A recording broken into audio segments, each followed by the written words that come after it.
first tab of that crop plan that we have is crop availability.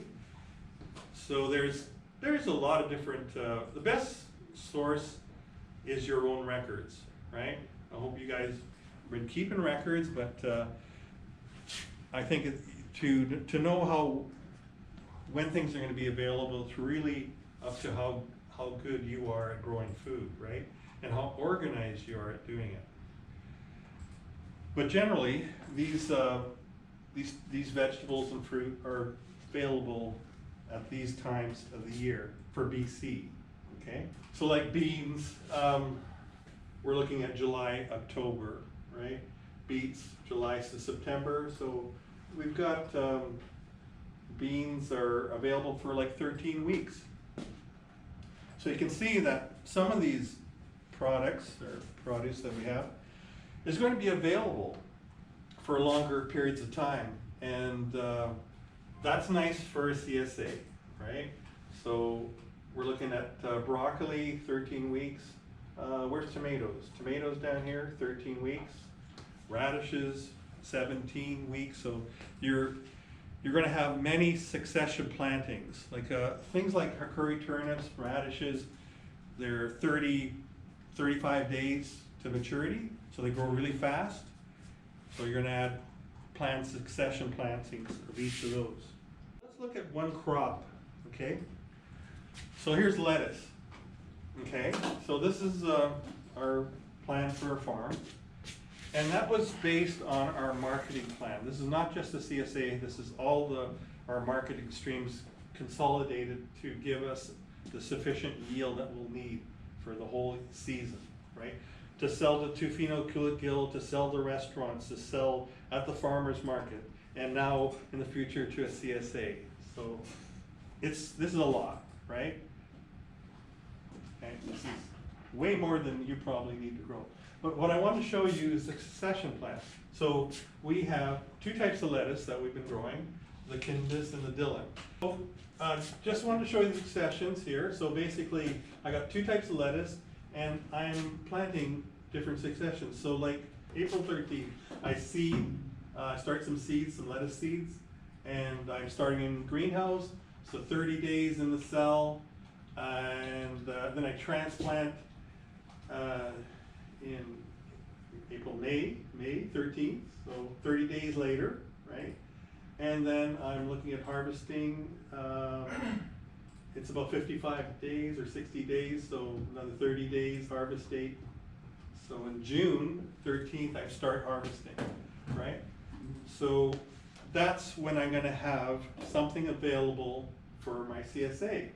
And I also, you can see that it's going to be available for about 2 weeks or so, roughly, right? So I've got a harvest window of 2 weeks, right? So that's the end of that harvest for that cycle of lettuce, these two types of lettuce.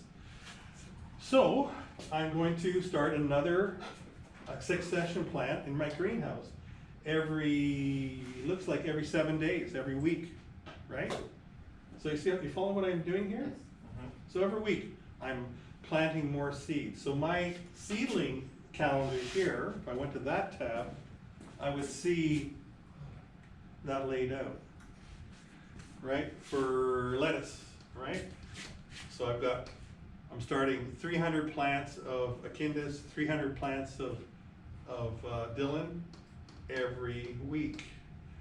So this is what the person in the greenhouse, the greenhouse manager would make sure that these seedlings are started so that they're ready. So every week I'm going to start about 600 little lettuce plants in flats, so that I'll know that I'll have enough of this lettuce to meet my demand, right? So it goes all the way to June, and then I stop, right? So for each crop, I've done the same thing, okay? So carrots, same thing, successions. Every week I'm seeding carrots. Because if you just planted like 10 beds of carrots, you would have so many carrots available all at one time. It's better to stagger it so that you have a continuous harvest. So I've done this with every crop. So you see beets are another one too. But that's gonna change, right? I'm going to probably, I've learned that I can actually seed things later in the season and have it into the fall. But let's look at a CSA plan. So I was able to find this, spreadsheet online, and I thought, wow, this is really cool. It was done by a bunch of university students in the States. And so you see the different tabs here. So produce units, okay. So they have carrots, and they have the unit size. So one bunch, usually about 8 carrots, that's what that means. And the price was $4 a bunch, okay. So these are kind of my first tab, just defining the units. And what's really cool about spreadsheets is that these numbers here, the prices, are reflective on all the other spreadsheets in this, okay? So if I change the price of this carrots, let's say to $3, that'll be reflected in all the other tabs, right?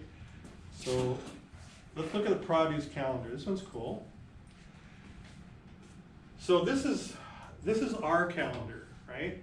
So I spent hours and hours trying to get this to work, and it's really kind of tough when you take a spreadsheet that was already developed and then try to modify it for your needs, because you have to be careful that you don't screw up the formulas in the spreadsheet. So when you cut and paste things like that, make sure you check that things are working out. The best indicator is if you see any errors in any of these rows here, right? Then you'll know that you screwed something up. And I was working on it last night and I realized I screwed something up, so I had to go back and fix it. So what we're looking at here is, so the green tabs are when things are available, and the red squares are when things are not available. So it's a visual map of what is available. So you can see that we have Swiss chard, parsley, green onions, and radishes available throughout the whole season. And our season is running from June 2nd to October 27th. Okay, why is it like that? That's when things grow here, right, in the field. Other than that, they're growing in the greenhouse, so you can start seedlings earlier, and then you're transplanting it out, right? Or you could start like growing microgreens or some other things in the greenhouse and sell it. But generally you're gonna need a heated greenhouse to do those things. So this is your growing season. We only have about 5 months, right? And then we know that in October, around here, we're gonna hit a frost, right? So we'll cover our vegetables to protect them, and they will grow a little bit longer under the covers, right? But not as fast, right? Things are slowing down because it's not getting as much light, the temperatures are colder, right? Generally, you don't have to water. We're going to be taking the irrigation system out of the field, so all that can come out. The only things we have to probably water occasionally is the stuff in the tunnels. The trick is to get those plants started and established, and they're at a good size before that cold weather hits. And the roots of a plant will go down deep into the soil, and it will draw that water from deep in the soil. So that's where it's getting its water. It doesn't always have to be raining from above. And in fact, it can cause you more problems if you do water in a greenhouse with mold, right? Okay, so let's look at, so for the month of June, we see that we have all these vegetables available, right? So the beginning of the season, we have Swiss chard, parsley, green onions, radishes, cabbages, turnips for June 2nd. We got beets, cauliflower, so far to our plant, beans, lettuce, broccoli, rhubarb, potatoes, peas, and mustard greens. Potatoes, we're looking at early crops of potatoes. What we don't have is all this stuff here, right? The stuff in red. Eggplant, tomatoes, peppers, garlic, right? So the beginning of the season, we don't have that stuff available. So it's not going to be available in the CSA box, right? So it goes down through each week of our CSA. So we're running, I think it's, how many blocks? 20, 1, 2, 3, 4, 5, 6, 7, 8, 10, 11, 12, 13, 14, 15, 16, 17, 18, 19, 20, 21, 22. 22-week CSA. Okay? Pretty ambitious, right? And we're looking at how much that totals up to in a second here. But what I want to show you, basically what this is, like your roadmap shows you what's available and what's not available. So if we're looking at, let's say, August 18th, we'll see that still a lot of those first things are available, but potatoes and rhubarb is not looking too good, and peas, it's too not a good time of year to have peas. We may reseed some peas for the fall, but mustard greens, okay, but those are not available, but all these are available here now. So we got tomatoes, we have peppers, garlic, and we look at what's available at the farm, and that's pretty representative of what we have at the farm right now, okay? Okay, so it's a visual reference, okay? And it's amazing how it just switches. right. Oh, and just another thing here. So the totals here, see, these are numbers of weeks. So yeah, sure, I went and just counted this here, but it actually totals this up here. What a dummy. So 22 weeks of Swiss chard I've got here. But look at over here on peas. I've only got 5 weeks, right? And the number of crops on this side, right? Number of crops. So, and June 2nd, I have 16 crops available. But let's say in August 18th, I have 28 crops available to put in my CSA. Pretty cool, eh?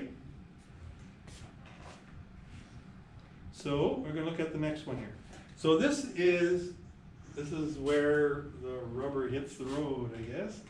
This is how I'm planning my CSA, right? So remember in our screen, in the presentation, I was showing you which crops we want to have more available, right? In each box, like tomatoes would be nice to have every week, but we're not gonna see that till, well, probably in June, July. So you see our crop plan, because we're in Canada and our climate zone, we don't have much available in May, right? Okay, so this is where it starts, right? Our crop plan looks a little bit different than if you're in the southern part of North America. Each week I looked at what was available, and I didn't want to repeat it the following week, okay? So for the first CSA box that's going to be delivered June 2nd, I'm going to put Swiss chards, right? And I'm not going to put any parsley. See what I'm doing? I'm kind of staggering it, so green onions. And then the next week, I'm going not to put Swiss chard, but I'll put some parsley. So I'm just staggering it, but not always. See, I'm putting green onions because green onions is one of those crops that people like to have every week, right? And we'll notice that at the farmer's market. There'll be people that'll come and buy green onions every week from us. I'm noticing that. We have some steady customers that come and really appreciate the quality of our produce, and so they come and pick that up every week. So now at the here, I'm just gonna let me push this over. Okay, right. So there's all the crops, right? All the crops we grow, and so this is the total of each week. So what this is like for one share, for one person that's going to get into CSA. This is what their plan would be for a whole year. So each week they're going to get a box that's worth about $40, $39, and it looks pretty close, right? Could average it off probably to about $40.